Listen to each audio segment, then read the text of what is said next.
জয় বাবা লোকনাথ। আমি এখন আপনাদেরকে দেখাবো লোকনাথ বাবার মন্দিরের ভেতরের কিছুটা অংশ। পুরোপুরি তো দেখাতে পারবো না, তো যতটুকু দেখানো যায় ওইটুকুই দেখাবো আপনাদেরকে। এ হচ্ছে নদী, দুপাশে দুটো নন্দী আছে এই যে, আর শিবের বিগ্রহ দেখছেন প্রত্যেকটি পিলারে আছে।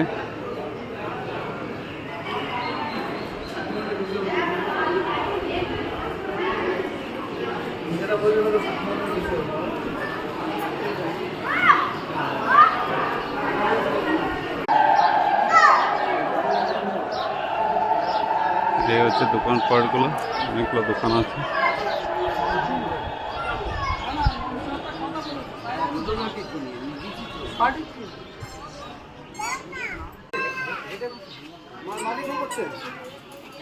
এই বাবা